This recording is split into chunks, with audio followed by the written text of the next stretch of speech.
1월 27일 수요일 하나님의 역사와 경영의 방식이라는 제목으로 같이 말씀을 나누도록 하겠습니다. 다니엘 11장은 예언장으로 불리웁니다. 약 130여 가지의 예언이 소개되어 있습니다. 중요한 사실은 역사 속에서 너무나도 정확하게 실현되었다는 것입니다. 그래서 많은 학자들은 다니엘서가 후대에 되어진 일을 보고 기록했다라고 의심을 합니다. 그러나 다니엘서는 정확히 BC 6세기에 기록된 서신입니다. 1절을 보니 내가가 나옵니다. 여기서 나는 누구를 가리키냐면 가브리엘 천사를 말합니다. 천사가 메대 사람 바사의 왕 다리오를 돕습니다. 이것을 통해 우리가 알 수 있는 것은 역사의 실질적인 주도권과 경영은 하나님의 손에 있다는 것을 알 수 있습니다. 그리고 역사에서 나라의 주도권이 바뀌는 패턴이 있는데 그것은 바로 전쟁입니다. 2절의 내용을 요약하면 이렇습니다.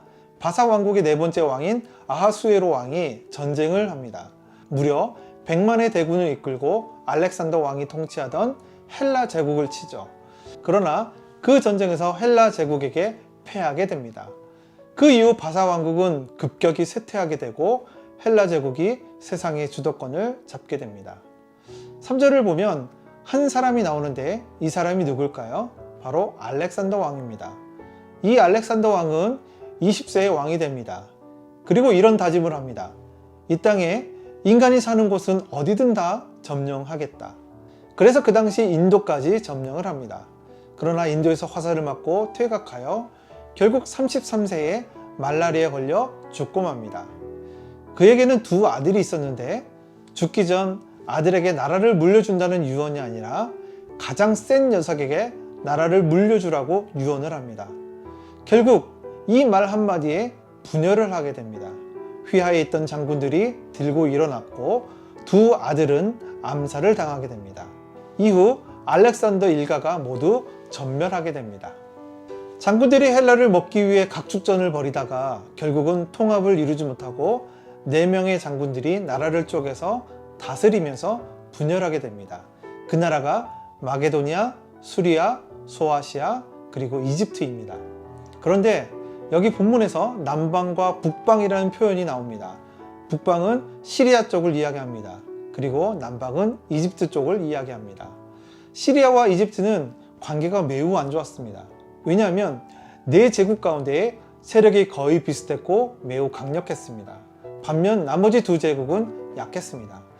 그러다가 어떤 일이 벌어지냐면 남방왕국 이집트에서 공주를 정치적 목적으로 시리아에 시집을 보냅니다.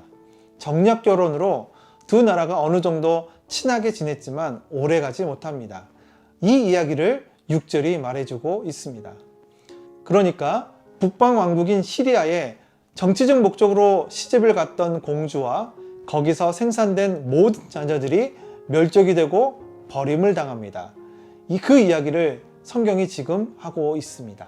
7절을 보면 그러나 그 공주의 본 족속에게서 난 자 중에 한 사람이 왕위를 이어 권세를 받아 북방 왕의 군대를 치러 와서 그의 성에 들어가서 그들을 쳐서 이기고, 결국 11장의 전체 이야기는 이것입니다. 원수를 갚고 가품을 당하고 한 제국이 무너졌다가 한 제국이 일어나고, 이것이 반복이 됩니다.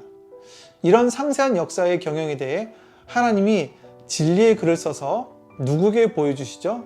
바로 다니엘에게 미리 보여주십니다.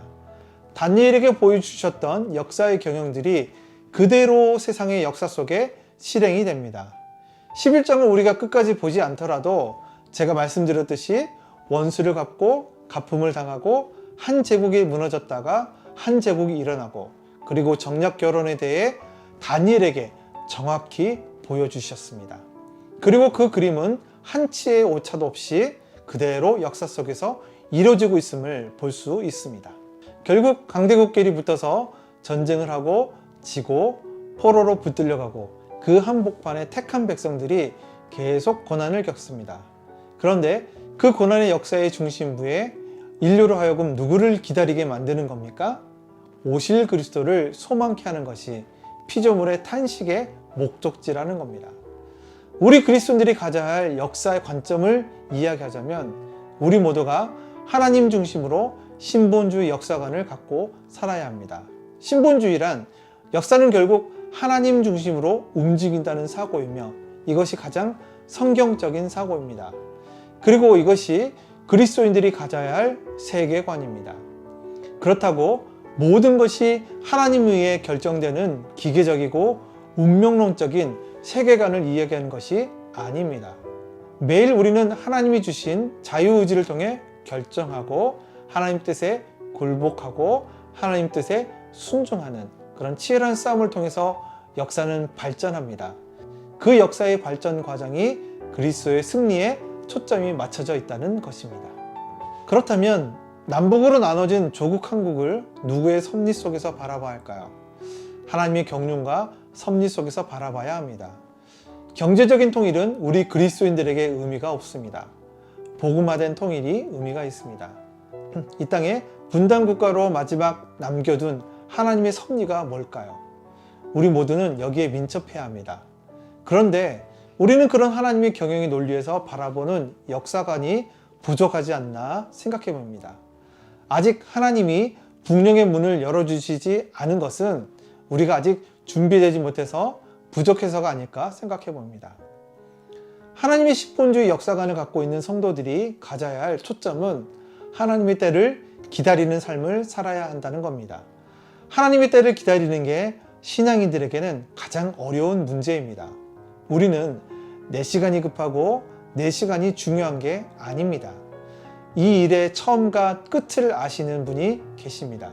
그런데 우리는 전체 그림을 볼 수 있을까요? 못 봅니다.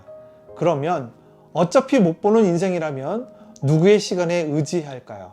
바로 그분의 시간에 우리는 맡길 수밖에 없습니다. 그래서 다니엘 11장에는 이런 표현이 많이 나옵니다.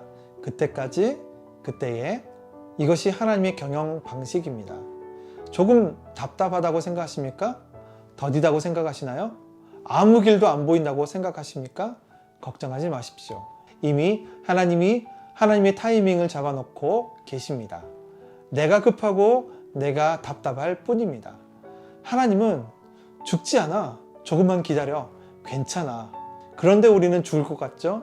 하나님이 아십니다. 우리가 안 죽는다는 사실을.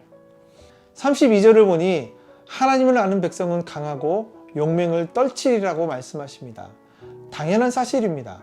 아무리 역사가 요동을 쳐도 하나님을 아는 백성은 겁낼 이유가 없습니다. 그분의 전능하심과 그분이 우리를 사랑하심을 알기 때문에. 신앙은 그분이 나에게 어떤 분이고 무슨 일을 하셨고 어떻게 사랑하셨는지를 말씀을 통해 조금씩 깊이 알아가는 싸움입니다. 45절을 보면 악의 세력은 반드시 망하는데 도와줄 자가 있다? 없다? 없다라는 것입니다. 이것이 우리 기독교가 지향하는 종말론적 역사입니다. 이 지구는 마지막에 끝나게 되어 있습니다. 망하게 되어 있습니다. 그때는 도울 자가 없을 정도로 망합니다. 그러나 그리스도 안에 있는 사람들은 어떻게 됩니까? 구속함을 입고 주의 나라에 영원히 거주하게 됩니다. 이것이 우리가 살아가면서 가져야 할 신본주의적 역사관입니다. 역사의 주체는 누구십니까? 하나님이십니다. 우리가 살면서 가장 큰 위로가 있다면 신랑이신 예수님이 나를 데리러 오신다는 소식입니다. 그날에 우리의 모든 물질, 시간, 생각, 계획이 맞춰지는 겁니다. 장차 오실 신랑의 시간에. 우리는 한 치 앞도 가늠할 수 없습니다. 그렇다면 하나님께 맡기십시오. 아무리 역사가 요동을 쳐도 겁내지 마십시오. 하나님이 여러분을 사랑하십니다. 역사의 주체는 하나님이십니다. 이 사실을 잊지 마시고 장차 오실 신랑 예수님을 맞이할 준비를 하시는 온 세대 성도님들 다 되시기를 주님의 이름으로 축복합니다. 아멘.